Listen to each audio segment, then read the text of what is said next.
Donc, je suis vétérinaire de formation. J'ai été formée au début des années 2000. Okay. Alors rapidement, après mon cursus, je me suis formée à l'ostéopathie, qui est vraiment ma discipline de prédilection, même si j'utilise un petit peu aussi tout ce qui est phyto, aromathérapie et un petit peu l'homéopathie. Et plutôt que de travailler en équine pure, j'ai préféré m'orienter davantage vers tous les animaux d'élevage, et notamment les herbivores, parce que c'est vrai que je trouvais que le lien entre la terre, la façon de vivre et de se nourrir dans le milieu naturel, ça nécessitait une exploration plus complète. Ma voie d'entrée, c'est toujours l'ostéopathie, ça donne une approche globale de l'animal. Et c'est une technique manuelle qui permet en fait à la fois de faire un diagnostic et un traitement.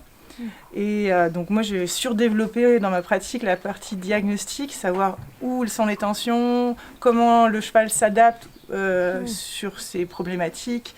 Et ça permet dans un premier temps à moindre frais de savoir où est-ce qu'il va falloir s'orienter pour avoir un soulagement durable.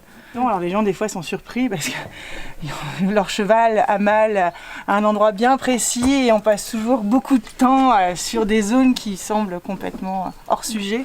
Mais finalement, si on veut vraiment que le cheval puisse être durablement soulagé, il faut passer par là. Donc moi, on va vraiment m'appeler quand il y a un problème de pathologie. Le fait d'être véto, ça me donne un peu cette spécificité et c'est un peu le créneau que j'ai développé. Comme ça, ça permet d'aller plus loin. La ferme, elle est sur tout ce qu'on appelle la vallée de Villouenne. Donc c'est vrai que c'est un endroit qui est peu connu parce qu'il est peu accessible, mais où justement la nature a été vraiment préservée et donc c'est sur la vallée d'Inam.